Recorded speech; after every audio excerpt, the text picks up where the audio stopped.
Well, hello everyone. Glad to see everyone in. We've got pretty good participation so far in this conference. My name is Jordan Olivas. I am the co-founder and CEO of QisstPay. We are Pakistan's largest one-click checkout and buy now pay later platform. Also expanding to the US. A little bit more about our organization. We started about a year ago. I am, out of these three people, the only person that has not been backed by YC. So I'm really excited to jump into this conversation. We have a few people here that are, both of them are pretty well known in the industry. Sidra from Adams, who has one of the best shoe brands out there. I'm hoping to overtake Allbirds any day now. And then Salman, who has one of the best last mile delivery companies in the country. In over 80 cities, has over 300 delivery agents in his fleet. So really excited to have you both on here. Before we get started, talking about your journeys through YC, I'd love to hear just a bit of an introduction. Salman, if you'd like to go first, and just give us a bit of background on yourself, how you got started into your company, and a little bit more about what you're focusing on for the year. Yeah, absolutely. So we actually just finished YC in the winter 22 batch, but we founded Rider in 2019, 2020. Prior to that, I was head of biz dev and strategy for UPS, the American logistics firm in Pakistan. And that's really where I kind of had a front row seat to the problems that legacy logistics companies face while catering for e-commerce demand. So in 2019, decided to take the plunge, leave corporate life, and we founded Rider with the sole purpose of solving e-commerce related delivery challenges in the country. Excellent. Thank you. Sidra, would you like to give a brief introduction on your side? And Sidra, for those of you who are not aware, Sidra, I don't believe you live in Pakistan. You live in the US, as same as I do. So I think you have a bit of an interesting take. And my understanding, you're from a small town in Pakistan, right? So I think your journey is a little bit unique as well. Yeah, sounds good. Thank you, Jordan. Really nice meeting everyone. Hi, my name is Sidra. I'm co-founder of Atoms. Atoms is a sneaker company. It's the most comfortable shoes that you would want to wear every day. And before Atom, I had a shoe company from Pakistan. It was leather dress shoes company named Markhor. That's how we came to YC, and then we started Atoms, and then we also then later on YC also become part of Atoms.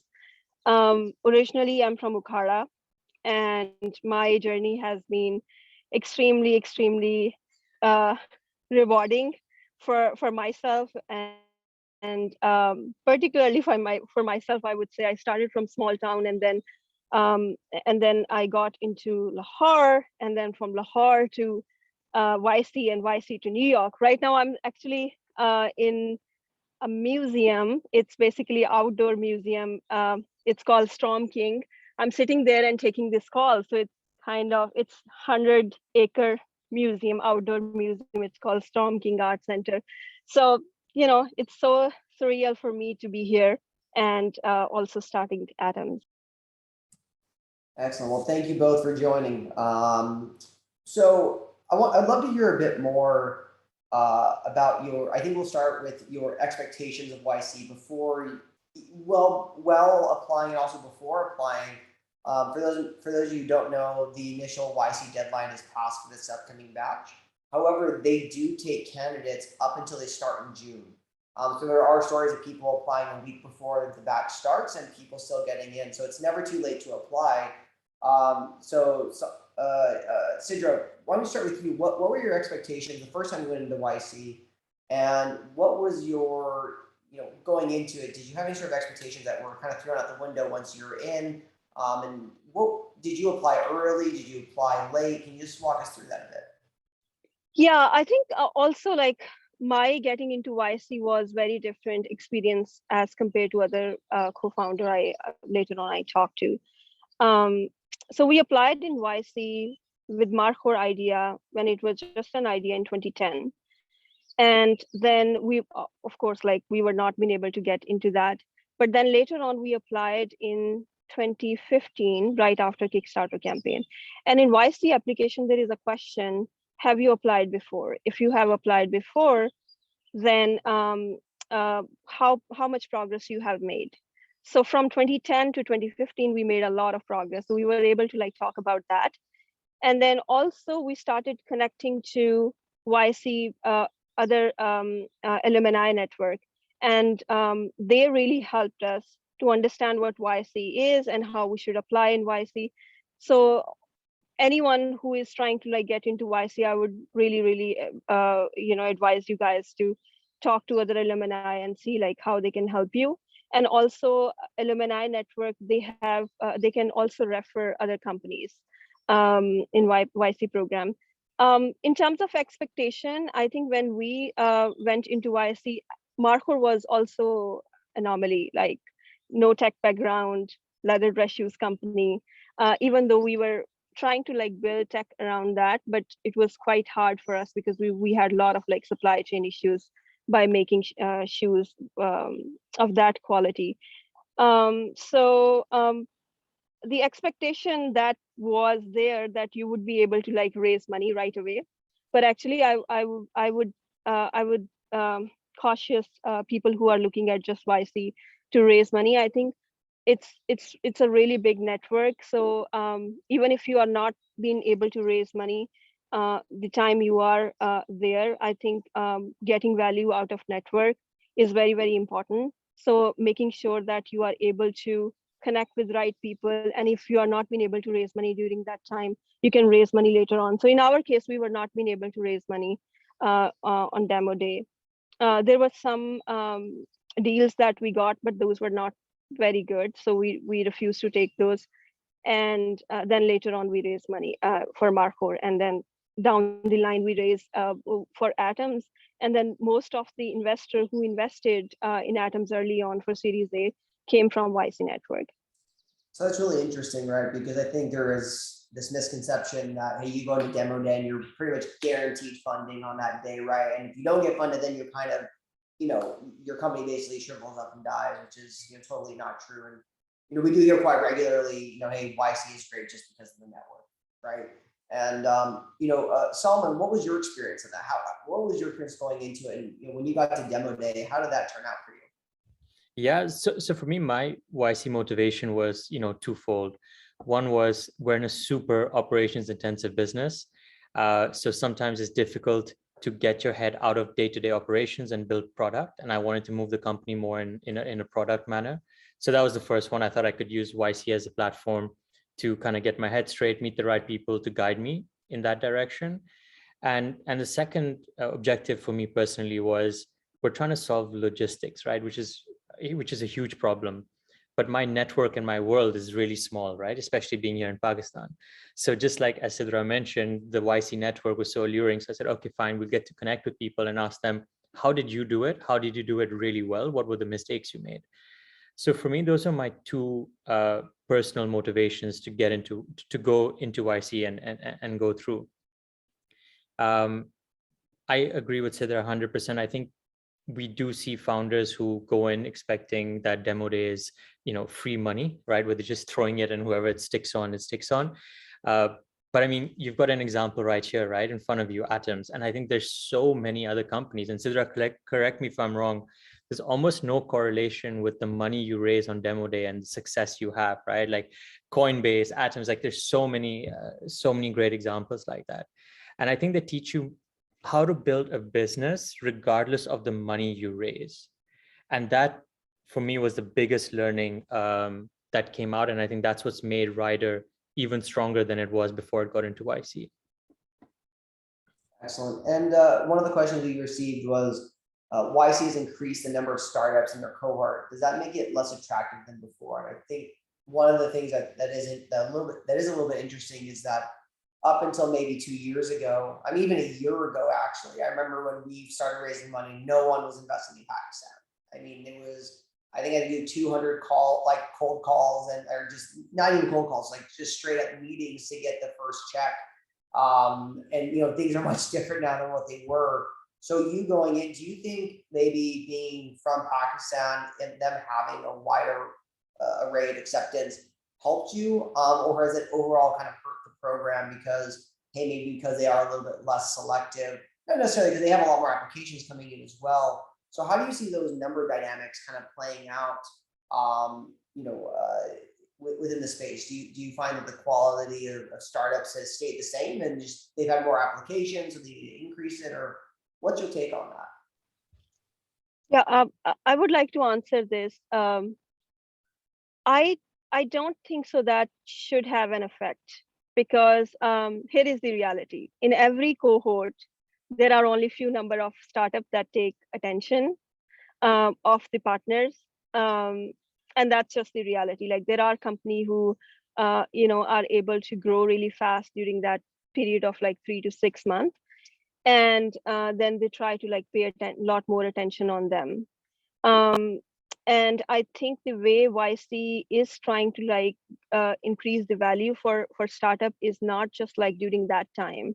It's just like how they can connect you with other people, especially I think if you have a really good relationship with your partners at YC, that matters. And it's like ongoing, even if you are not being the favorite startup of that cohort. I think it's important that you keep building your relationship. And one thing which was very, very helpful, which I would advise here, in any case, like, the best advice YC ever taught us was talk to your users, talk to your customer. And we acted on that. And until this day, we have been meeting with our customer offline continuously. And that was very, very helpful. Most of our customer actually become our investor. A few days ago, we met with someone who was visiting New York, and even people are saying that it's hard to raise money in this environment, but the person, he put a check in Atoms very recently. So that was the most helpful advice we got. So in my opinion, like, it's not about like number of startup in a cohort. It's like that group always, no matter like if they choose 50 startup or 100, there are few companies that will become favorite in that cohort. That's a really interesting segue into the next conversation. Everyone is aware of the YC letter that was circulated this last week. Luckily, at QisstPay, we got ahead of it, and we're kind of aware of the downturn that was coming at the end of last year and kind of towards the beginning of this year. So we've been kind of planning on this for a while. But even today, when I was in Pakistan just last week, I talked to a lot of startups and like, oh no, is going to be fine. Pakistan's going to be fine. Nothing's going to drive. We're recession proof in 08. Everything was fine. But I think what they don't realize is that a lot of the local VCs and people that invest, they get their funds from larger funds, and those larger funds have a lot of their money invested in the public markets, which to year to date is down about 30%. And not only that, but as you can hear, there's already companies that are don't have enough funding, don't have enough revenue to support their business model. And I think we'll start to see it's a bit of a roller coaster this year. There's only really one person from STZA that was really on my side saying, yeah, this year is going to be rough, even for Pakistan.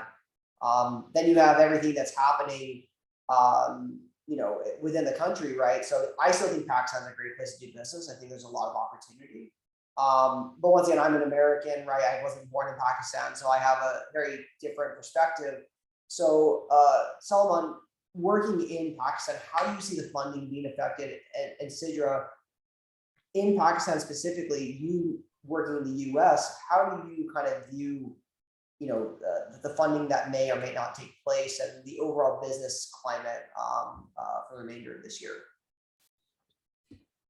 Yeah, so from my side, we founded Rider in 2019-20, right? When VC didn't exist in Pakistan. So from day one, our DNA was to build a business that can stand on its own feet from local resources. VC funding was a catalyst that helped us grow and helped us grow really fast. But for us, we just go back to our DNA, right? Which is, how do we build a sustainable business with local resources? And I think, as you said, there's still people who think that things are going to be fine and, everything will be okay. And hopefully it does get okay. But I think even in the good times, you still have to prepare to be prudent. You have to prepare to be smart. I mean, all the things, like, I don't want to speak on behalf of YC, but all the things in that letter that was issued, should apply in the good times as much as they should apply in the bad times.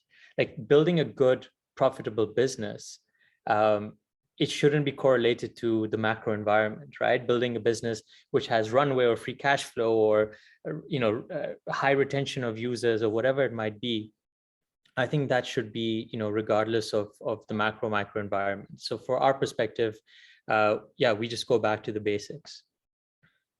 Yeah, I would say that there is definitely a skepticism going around in VC market right now. And I also heard some really sad stories where, there were deals on the very final stage, and then they decided not to invest in those companies. But on the other side, what Salman said, that you need to think about the basics of your business right now. I think it's very important. Also, I was thinking that it's also best time to raise from your customers if they really believe in your product, and then you need seed money. I think you should talk to your customer and raise money from them. And then the other thing related with building business right now, I think as much as you can control your spend, that is wise. And then growth should, like, if you are able to have a control of your expense and then are able to grow, that's the ideal situation. Any company that will come out of this by building their basic business and are able to show profitability would be the winner. I am hearing that market is going to be more brutal in coming days. So we are also looking forward to that. But I think the best bet is how companies can be closer to their customer, serve them, and grow on top of that. So let's say that the market does go through a turbulent time this year, both U.S., Pakistan, just kind of globally. How do you think YC, being part of YC is going to help those startups, kind of weather that storm, other than just saying, hey, I'm a YC company? How is YC going to be able to help those companies kind of make it through? Maybe say, hey, look, because you're YC, you're able to weather the storm, versus, hey, the ones that weren't, right? Is there really a difference at that point between a YC company and a non-YC company? And I think that'd be something that's interesting to understand. I mean, I'm happy to go first on that. So I think yes, very much. And the reason is that this is not the first economic downturn that YC has faced with their batches, right? This is whatever, number 4, 5, 3, 4, whatever it is. So they do have a cookie cutter model, right, on what to do when things go bad. This is not the first time things have gone bad. So what worked then most likely statistically will work now, and what didn't work then will not work now. So just having that kind of wealth of knowledge as you enter the storm, I think that's really helpful, being part of the community. And as Sidra mentioned, it's not just maybe the partners, but also the alumni, right? Like just getting together and sharing ideas, and everyone's kind of on the same page on that. So I do think that, yes, I mean, still would really recommend it. And they do put money in you at the end of the day. So in tough times, having a seed investor, I don't know what the deal is now in summer cohort, but last it was 500K, right? So they are putting money in your business in tough times. That's a huge value add as well. Yeah, absolutely. I echo the same thing. I think the other thing, keep in mind that when a lot of companies are going through the same scenario and it's a tight network, there is so much learning that you can share with each other. So that's a really, really big thing that YC offer. Also, YC has this platform called Bookface where people keep sharing, and YC also recently sent an email to all their companies how to act in these times. That is really helpful. So one of the questions that we received was, how do you see Pakistan startup environment evolving, from individual investors, right? One of the things you talked about is go to your customers, ask them for investment. So I'll take kind of an interesting take. So I have investors coming to me quite regularly for various investments into Pakistan because they just want my take on the environment. And one of the biggest issues that I've personally seen is that there is just not a lot of money in Pakistan from individual investors. You do have obviously very wealthy people that live there, but when you look at for them, it's more of a cultural thing, right? Hey, I want that tangible thing to invest in. I want to invest in land. There's a bunch of tax advantages. And then when you go down to kind of everyone else, there's just not a lot of money in circulation to be able to invest in startups.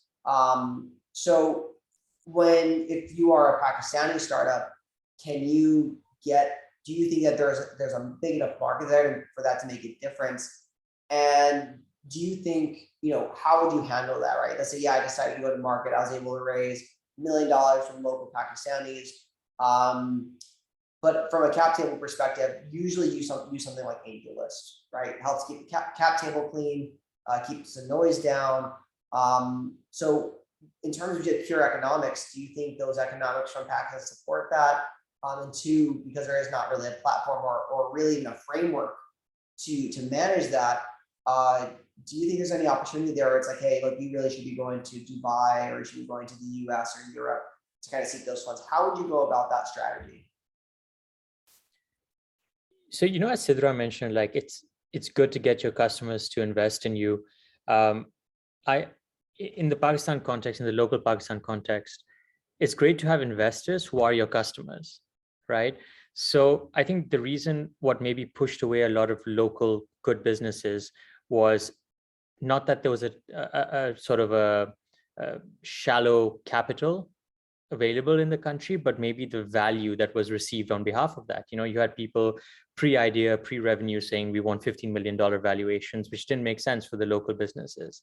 But in this environment where international funding might be challenging, getting local businesses or local families who are willing to invest and who in turn become your customer, right? Who give you captive business. I think that's gold, because that's what you want, right? It's someone who's on your cap table, who's also, whatever you're doing, if you're doing groceries and they're the largest, whatever it is, wholesale supermarket provider. I mean, that's what you want on your cap table, not maybe someone sitting halfway across the world. So I do expect a slight correction, but there is capital in Pakistan to be invested if there is the right value for it.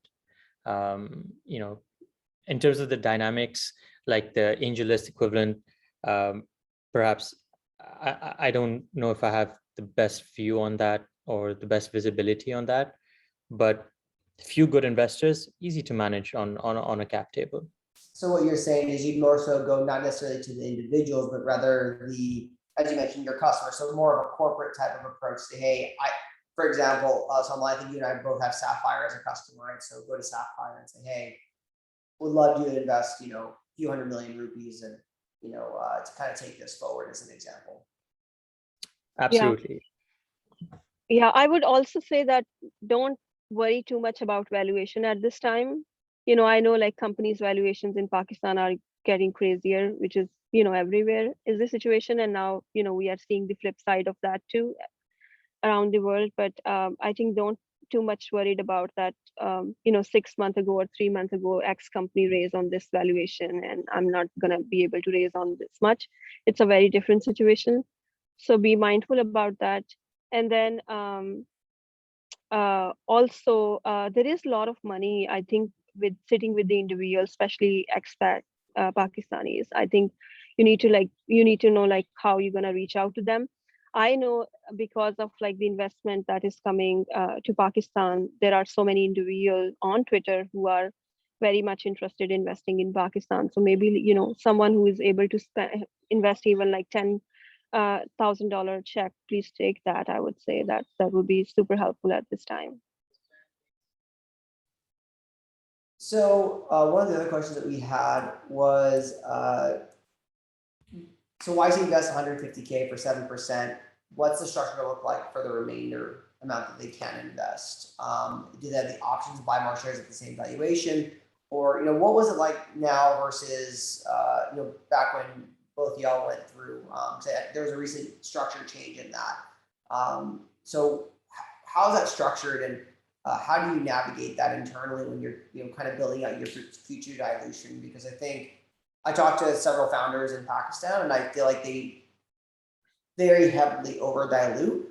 I can think of a couple Series A Pakistan-based startups where the founders own less than 30% of their startup still, which is crazy, right? Because they really pigeonholes you towards the end, and it can affect you raising long term. I think sometimes that lack of experience within the market, how to manage dilution, is a big issue. So how do you think about the way that things are structured in YC currently, as well as when you all went through the program? So Jordan, I think the reason, for dilution in Pakistan is because we raised too early, right? I mean, the only way that you protect dilution is a higher valuation. And the only way you get higher valuation is if you've proven, right, by revenue or whatever it is, daily users, whatever your KPI is or your metric is. And I think for us, sometimes our North Star is raising and not the actual business metric. And I think that's what really hits. But in terms of the YC deal, so I stand to be corrected, but from my understanding, it's 7%. That's the standard deal, 7% for 125,000. And then there's an additional 375K, which is uncapped, most favored nation. So what that means is it will convert at whatever is the lowest of your next subsequent saves. So it's super founder friendly. And yeah, it's optional. It's optional as well. If you don't want to take it, you don't have to. Yeah, this is a new thing, because at our time, YC were giving 120K for 7% of the company. So I think this is pretty good deal. This is amazing. I would also say that in early days, especially if your company is a lot more operational savvy, valuation or dilution does not matter as much early on. It's like your business needs so much money, and if you are able to grow fast, I think that is the better end deal, which I see. Like as long as you are growing the pie, I think that matters, and that's how you should see it. I would not worry too much about like early on the valuation personally. We got a really interesting question that is, Sidra, directed at you, and I'm going to kind of preempt this a little bit. So when we launched our one-click checkout, a lot of people saw that as a pivot, when reality was we realized we had about 25% of the market. And in what world can you capture 25% of the market in 6 months? And so you have to expand your product portfolio, right? And you have to adjust to whatever's happening in the market, how things are growing, right? And people think just because you added a new product, it's a pivot. That does not make it a pivot. It means your business is growing, you're expanding the use cases you're solving, and sometimes you're solving problems that your customers may not even know that they have. And so this one question is, hey, why? I'm gonna just read it direct. It's a little bit harsh, but I think you'll be just fine. There's so much focus on investment on this call. Why not focus on a product which solves a real life problem at global scale? It's kind of talked about when you had to go to masks, right, at Atoms, and it says, instead of shoes. I think probably for you, right, the reality was that there was this massive market need of masks need to be printed, right? And yeah, business does slow down a little bit when there's a global pandemic, right? And so I think there's a big misconception in the market, and I think for all three of us that have been through a startup at least a year now, realize that what people view on the outside and all the noise and all the rumors that start it's absolutely ridiculous. I love hearing some of the things that come through the grapevine and kind of laugh it off to hear what people are saying. So as a founder, how do you stay mentally strong when people, there's all this noise on the outside? Oh, you're pivoting. Oh, you're failing, or all these things are happening, but on the ground what's happening. How do you stay mentally strong through that? And how do you make sure that you're in the right mental headspace? Because there are some days where you're like, I can't believe I'm doing this. This is absolutely insane. These problems are unrealistic. For example, with COVID, how do you manage that from a mental perspective? Yeah, I would say that in early days of startup, it's like managing chaos. So no matter what, there is a chaos. It's just like how you manage it. So Atoms launched in June 2019. 6 months in, we were in pandemic. And definitely there were like so much fear going on. And then we also had a layoff, because when we raised our Series A, we hired a lot of people. And then Vikas and I, we decided we want to go and become a small company. We need to know what we are doing. and that should be the start. And then we should think about who we needed. So before pandemic, in end of January, we had a layoff, and then in February we learned that there is pandemic. And I think in our case, the mask story happened very interestingly. I shared that before, but want to share it because I'm not sure, like there might be some other businesses looking for interesting opportunities. So I have team in Korea, and Korea was, we are making our shoes in Korea. And my Korean team, they were coming to team meetings wearing masks. Korea was the first country that actually was very, very active responding to pandemic. And some team member made fun of, oh, this is not like viral airborne infection, why you guys are very stupid and all of that. But then suddenly, like I remember that in US market, there was shortage of masks. So the early idea was, we have a warehouse team, why not we ask our Korean team to make some masks and send over for our team. But somehow something happened, and I shared this idea randomly in board meeting. I said, like, actually I sent that in Slack first. I said, like, we should make masks. We should make everyday wear mask, and Atoms is focused on everyday. We should think about that. And everyone said, hold on, we just have a layoff. We are in pandemic. We had no idea. We have so much shoes inventory sitting. You are asking us to make masks. And I don't know, I felt that there is, it would be very interesting for us. And then Vikas and I, we were walking in Brooklyn, and then we bought a one-time use mask, and it costed $7. And somehow this idea hit in our mind that, okay, if people are going to spend $7 to buy one-time use mask, this is very, very expensive. We need to do something. So the initial idea of working on mask was just to help the neighborhood where we were living. And then we decided that we're going to launch mask, and we will sell it at cost, because we are still a startup company, we can't afford. But the good thing is that we have infrastructure available in Korea.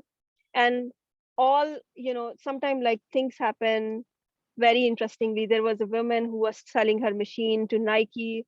Nike was not taking over the order, so her business was at halt. She said, I have these many machines sitting, why not we start making masks together? So we worked together with her. We actually sold 500,000 masks in 2020. We made 1 million masks. We donated around 350,000 masks in different counties. And the other thing was, which happened, which was not in our plan, we were making money when someone was buying 3 masks. And most of the people who were buying masks, they were buying 3 to 5 masks in general. So at the end, like, mask was a huge business saver for us, as well as like the intention was how we can help other people. But and the other thing which I just want to mention was the first time when we put Atom's name. And I remember, like, there were a lot of friends, they were sending messages, they were saying, hey, we are seeing Atom's mask here and there. And then all of a sudden, celebrities started wearing Atom's mask. Alia Bhatt, who is like a big Bollywood celebrity, she wears Atom's mask everywhere. So I know that I just want to say, like, there is a fear always remain in founders' mind. And I know, like, people always look at from a different angle. But I think trusting your intuition is very, very important, especially in times like this. And then also taking calculated risk. Like I remember when I shared this idea, our board member, Alexis, he said, okay, this is a really good idea, but I know that you guys don't have enough money in order to like do this experiment. I'm going to give you $10,000 to run this experiment. And then he gave us $10,000. And then that's how I got like signed off from Vikas, my other co-founder, that, hey, you can go and make these masks. So I don't know. I still like go back to that incident, and I don't have the answer. Only answer I have is like I had a strong intuition at that time, and I just believe in that intuition, and it actually changed the trajectory for Atoms. Like we were able to get to those customers who were not spending $100 or $129 on a new brand buying shoes, but they were able to like experience Atoms by spending like $10-12 of mask. And I think we were able to deliver on quality, and that's how we were able to like bring them on board for buying shoes. Salman, what's one of those things that, like Sidra kind of went through, where there's this giant market misperception and the reality was a very strategic move for you, or maybe there was a crisis that you're trying to solve and, ended up being a great business, a great business idea. I think, it's always interesting to hear, especially in your side, right? Where, us being very digital, Sidra being a physical e-com, and you were very operational, service oriented. What was that like? Maybe a process change or a feature change that you had that really people were confused by, but was in reality probably the best thing you could have done? I think there's quite a few, because again, as Sidra mentioned, like it's chaos. I mean, you would know, right, Jordan? Like every day it's chaos. Every day I think you make these decisions. But from us, like one of the biggest decisions we did was we started off, as a last mile player. So from the warehouse to our hubs and then customers' doorstep. And there's a certain element of city to city connectivity. It's called middle mile, that we used to outsource or use a third party for. And, the unit economics were great on that. We were able to outsource it. It was fine. But the service level that they were providing us was hitting our customers, and it was really poor and no tech and no visibility. So we decided to, in fact, take ownership and operate our own middle mile. But when we were doing that transition away from third parties, there was that sense of, okay, why is Ryder pulling back? Because we stopped giving them businesses, we started scaling back, figuring it out ourselves before we could, put our foot on the accelerator. And there was this perception of Ryder scaling back. What's going on? Ryder scaling back. This was about a year and a half ago. So I think that there's always noise, but often, maybe we're not as smart as we would like to think we are, but we're just willing to make the quick decisions. So sometimes there's a lot of noise of pivoting or ideas changing or whatever it is, but it's just us connecting the dots, right? Like as Sidra mentioned, like it's free marketing on the masks, right? It's everywhere. It's connecting the dots back to your brand. And I think that's what's important. And I think you hit on a really interesting point, right? There is always all this noise, and I've experienced it more in Pakistan than I ever did in the US. And I was working at Klarna when I was running sales for Charge After. I feel like the noise, maybe because the market is technically smaller from a GDP perspective. So when you are a startup, right, and you're worth, tens of millions or $100 million, right? I think whenever you do make a decision, the noise that you make, it almost feels like, like you're a Google almost, right? It's quite crazy how one little change can happen. And Sidra, do you, just out of curiosity, one of the questions we got on here was, when is Adams coming to Pakistan, right? With QisstPay, one click, buy now, pay later, and Ryder's last mile delivery. I think is the real question everyone wants to know the answer to.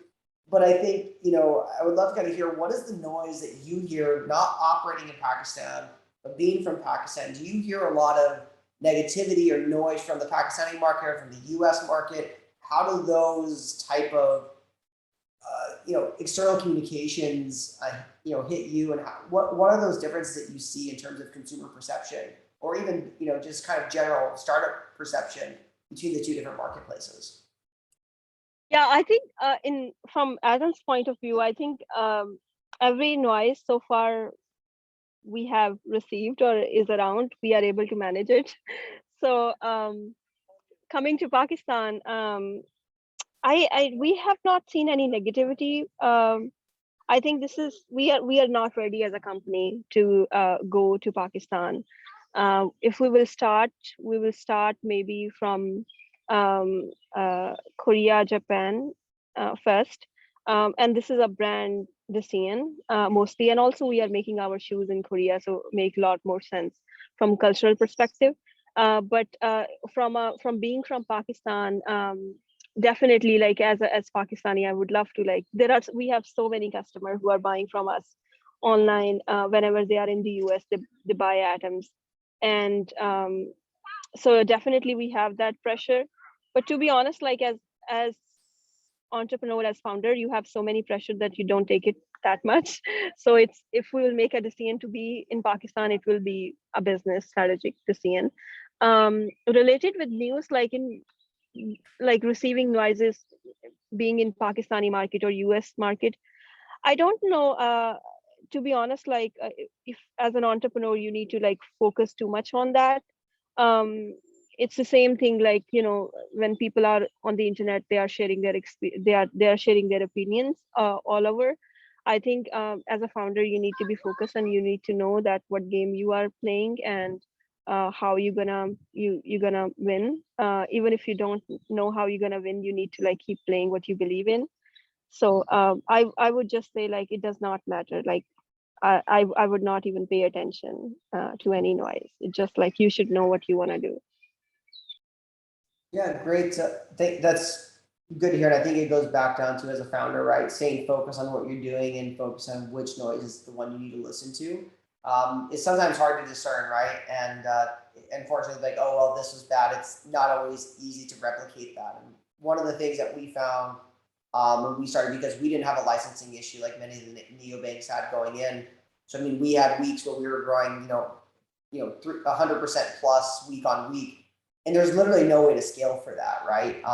And so he's like, oh, so-and-so has great customer service. Like, yeah, they're doing it on 10,000 customers. We're doing it on hundreds of thousands, almost 1 million consumers. So it's hard to do that, right, in a matter of months. And when you feel that inflection point and you see that, what are the things that you feel you can do in order to manage that just crazy scale that sometimes you hit? You know, Salman, you kind of touched on it earlier. You're scaling really nicely, and you made a strategic decision to manage that middle mile. What are some things you can keep in mind, some of the tools you can leverage, or maybe some of the decisions you can make to kind of maybe scale back that growth, or kind of meet and kind of come up to the growth and kind of rise to meet it? What are those things that you can focus on? And how did YC prepare you for that? Were those topics ever discussed in YC? Yeah, so the fundamental of YC, what Sidra touched upon, was talk to your customers. It's the simplest advice, but so often we just don't do it, right? So when we're scaling and things are, you have to make strategic decisions on what to prioritize, what to scale back, what to do. Talk to your customers, and that's one thing that YC really ingrained in us and really taught us how to do. And then the feedback that you get from those customers, then how do you start prioritizing that into, okay, this is what's really working. This is like good to have. And this is, okay, it's great, but we're never going to pay for it anyway. So how do you, or whatever buckets you might have, right? So when you have to make decisions, it's all about resources. It's always finite resources, no matter how much funding you're getting or whatever it is, it's a limited resource.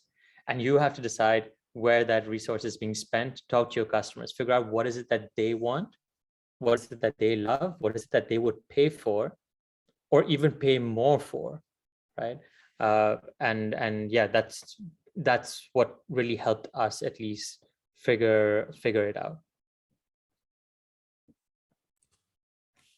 Sidra, I got a question for you. So I got a message here that apparently you just invested into AimFit. I understand AimFit raised back in 2020. So what was your decision behind investing there, and while other VCs are holding back? Can you kind of walk us through that? I think a lot of the things that, and I don't know about this specific decision, right? But on kind of globally, people say, oh, well, there's still fundraising announcements happening of 20, 30, 40, 50, $100 million raises. Well, they don't realize that funding actually happened 2 to 6 months prior to this. And they're just now announcing this. And not many people realize that even us, we raised for 4 months before we announced our funding, right? So, how do you, what was your decision behind that? And how do you kind of, portray or kind of foresee some of the, later stage founders who may have had secondaries or in a different financial position now versus a couple of years ago, to kind of jump into these early stage startups during this downtime economic recession that we may be heading into? Yeah, I think you asked like several questions here, but I would answer the first one, which you also nail it down, that not necessarily funding happen now. Actually, I invested in AimFit a few months back, and they are announcing now. It's part of their strategy. They were already like putting this in their pipeline to announce, so it's just the timing.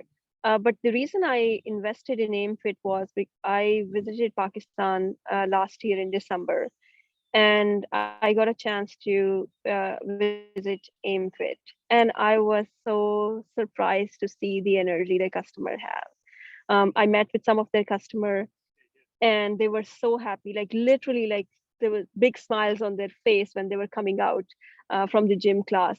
And then also the environment they are creating for women. If I would be living in Pakistan, I would absolutely love to go to that place. So number one, like, for me, it was very important what type of place they are creating, being a woman, especially like coming from a village, how I would feel at that place. Like, is it that comfortable for me? Is it welcoming? Sometimes, you have that bad feeling when you go to a bank. Pakistani banks are worse, by the way. Someone has to work on that. Whenever they invest so much money on creating beautiful buildings, but they don't train their staff, whenever you enter into that, you feel like the worst humiliation ever. And especially if you are a female, the kind of like question they ask on dependency and all of that.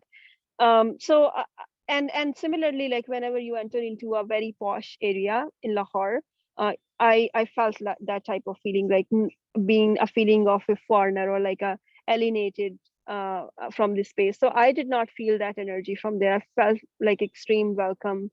And also, like, everyone was so much focused on their customer, and the team is very young, talented people. That was super inspiring, particularly for me being a founder as well. So I'm a huge believer in AimFit cause.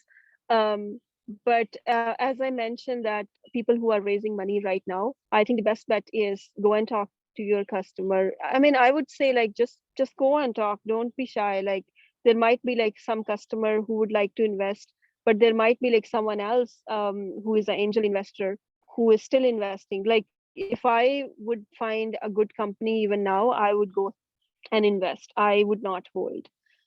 So that's I think the mindset difference between an angel investor and VC firm.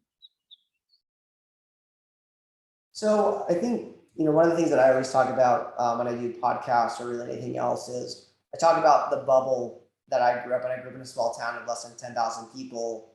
My kind of aspiration was to move to Albuquerque, the town, the big city, 500,000 people, an hour and a half away to be general manager at Macy's, right? That was kind of my aspirations. I would love to hear, both Salman and Sidra kind of, especially coming from Pakistan, and Sidra, you being from a small town, I didn't come from a lot of money. I didn't know what venture capital was really until about 4 years ago. I didn't, a lot of people would say, oh, you raised from GFC, which Salman, I think you and I have this, common investor there. You must have known these people while you're at Klarna, Charge After, and the answer is no, I didn't know any investors. So we've got a few questions like, how do you define your product? How do you, do all these buzzword sort of things, right? The reality on the ground, at least for me, was I just got out there and kind of did something, right? And it just started to iterate. But how do you go from, hey, I'm this person from Pakistan, I don't have a big network, I don't have a lot of VC contacts. How do I go out there, start a company, find funding? How do I get my name out there to be successful? Like, what are some of the, I don't want to say tips or tricks, but where do you start? And how do you define, hey, is this a good idea or should I be moving on to something else? I think the market always gives you the truth, right? Or your customers will always give you the truth. So it doesn't matter, who you are, who what's your network. I mean, all of the VCs or angels on our cap table, we've met through the journey and they've invested because of what we've done, right? So build something, right? So first you have to have an idea and a passion and on why you want to do it. But if it's working, your customers will tell you, they'll give you more business, they'll stick with you. If it's not working, they leave, pick up the phone, ask them why they left, keep doing that, keep fixing it, and build traction. When you build traction, that's how you grow your network. That's how you get, investor interest or angel interest or VC interest. You can't put, the horse before the carriage, as they say. You have to first build a good business. It doesn't have to be $1 billion business. Build a business that people like, build a product that people want, and then go out and say, look, I've done this. I've had, Sidra and Jordan who have come online every day and used my app. Give me a little bit of money and I can get 10 more of them, right? You can't go out and say, I think one day if I build something, maybe Sidra might come, maybe Jordan might come.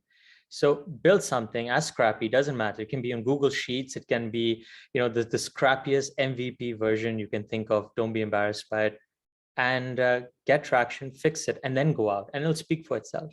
Yeah. Sidra, how do you do that in a physical, I think for Salman and I, right, it's, sometimes it's easier to iterate really quickly and to, fix processes, right? For me, I don't know Salman, but I never want to enter the physical goods space because to me, it seems very daunting, right? Because I've never been in that space. There's a lot of obstacles like, that I just don't even want to touch. So like if someone says, I'm really passionate about fashion, I'm really passionate about, electronics, I want to build something like that. How do you get started at that when you have limited capital? And how do you do that?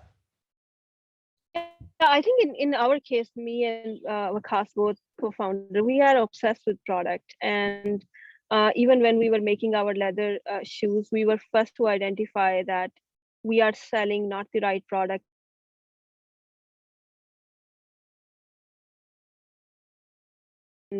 Demo day happened, like so many people who were buying Adam's shoes, but they were not wearing that on.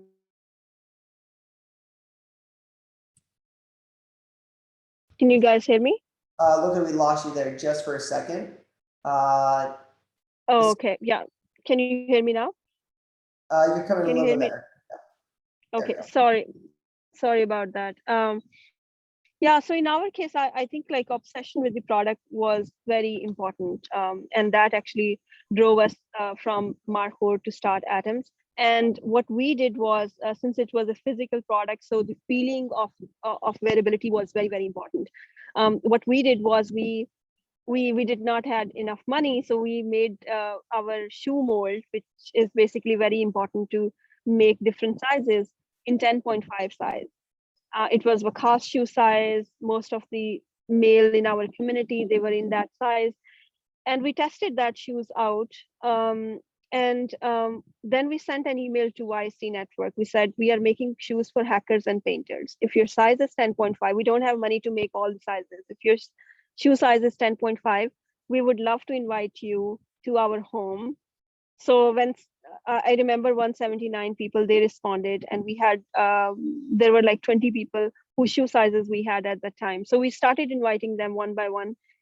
We had a basement in our San Francisco home. We were making Pakistani chai and Pakistani breakfast for them, which they absolutely love. And I remember there were like few people who came to our place for the first time, and they had this feeling, oh, what this weird situation is, like they are taking us into the basement, what's going on? But then once they sat, they were there for 1 hour or so. We were asking them, first of all, like I think the hospitality, this thing, like we all, as a Pakistani, I was not been able to identify that fact, but later on, I think hospitality was a really, really big thing in us, and we should use that in order to share that hospitality element with our customer. We recently actually added hospitality in our company values, and we were not being able to identify, but our customer, they started saying recently that whenever we are in your office, whenever we are at your home, we feel very well taken care of, and you guys are very hospitable. So I think that's what they felt, and they started becoming more open about their need. We were asking them this question: what shoes they wear, what running shoes they wear, what size fit them, what they are looking for in their everyday shoes. We started making a lot of notes, and then we gave them our shoes to try on. And I remember that the feeling of magic happened right there. Like they started bouncing up and down on their feet, and then we were able to see that magic in their eye. Oh, this is the product we should go, definitely. So they used that product for few weeks, about 4 to 5 weeks, and then they started tweeting about that product on Twitter, that hey, this is new company is making sneaker, they are exceptionally comfortable and all of that. And that was the point when investors started coming at our home. We were not ready for our Series A. A lot of like celebrities came to that basement who later on invested in our company. So it all started from customer. And I would say like from a physical, no matter it's a physical product or digital product, like always go and talk to your customer.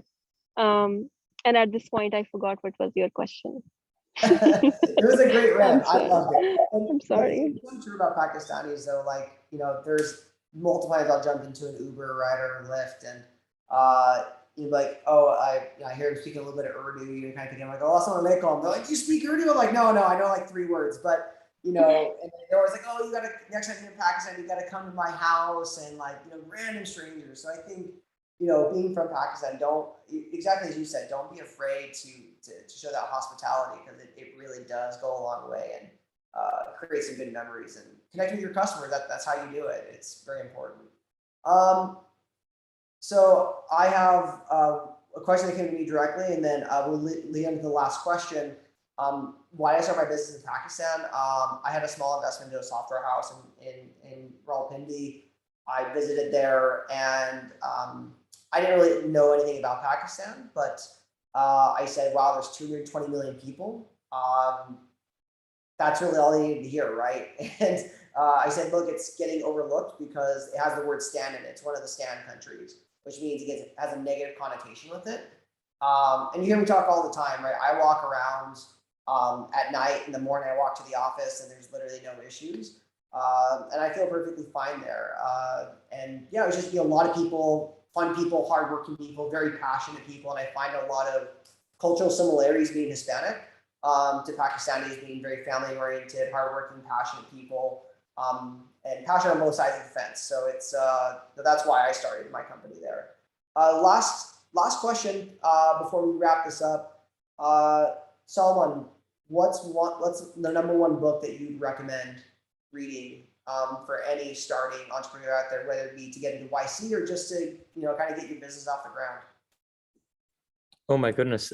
So I think number one book, I'll maybe divert that question more into blogs. I would really read Paul Graham, PG's blogs, and he's one of the the godfathers of YC and startups, right? So he breaks everything down into the most simple one-liners possible. So I would really go out, read his essays on whether it's fundraising, whether it's building a good business, whether it's building something your customers like.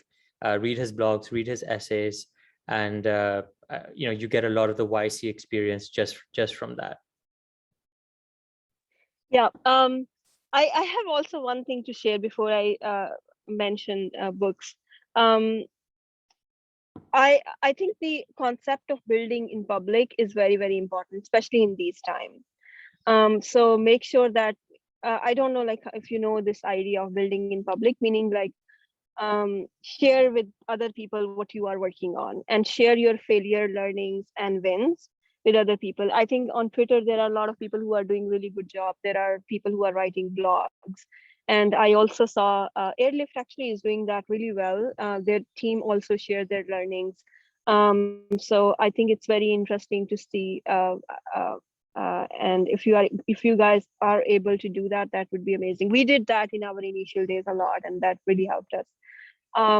For books, I have 3 recommendations, and I always like those 3 books are always go-to books. One is Only the Paranoid Survive by Andy Grove, one of the best book. Andy Grove is a really, really good writer. He is also someone I believe is a really good. I think if he would be alive and be a teacher, then he would be one of the best teachers, because he has ability to break a very complex idea into a simple idea. The second book is 0 to 1 by Peter Thiel. It's always, you can open that book and start reading from anywhere. The third is Insanely Simple. And this book is written by, we met the guy, I'm flashing his name, but Insanely Simple is a book written by someone who wrote Think Different campaign. And that is also super important book. Like Atoms has value of simplicity. Simplicity is one of the values, and simplicity is extremely hard. Like even when you are, you have to pitch to investor as well. simplicity, like, is not an absence of it's not an absence, or it's not like minimalism. It's like the right amount of something, right amount of an idea, right amount of something that you need in order to use a product or something. So we are so bullish on simplicity. That's very important. And he shared in that book his experience of working with Steve Jobs and how he was using simplicity stick on almost everything wherever he needs to talk to his team. Love that. Thank you, Salman, Sidra. Thank you so much for joining. It's been an absolute blast, and as a founder, it's good to hear these stories that other people experience the same thing. I think for everyone out there that's on this that's on here, this is a very common. I felt a lot of commonality between these two as they talk through their journeys, and as I think kind of boiling it down, I think the idea around simplicity is huge, right? The idea around sometimes you have to pull back, sometimes you have to take those risky choices. So thank you both for joining. Hope you both enjoy the rest of your Sunday, and the group will be sharing the recording on YouTube. Salman and Sidra, if you could also please share with me on WhatsApp those book names or maybe some links. That would be great, and then I'll share accordingly with the rest of the group. So thank you both for joining. Thank you everyone for attending, and I hope everyone enjoys the rest of their weekend. Thank you so much, guys. Take care of yourself. Thanks everyone. Bye-bye.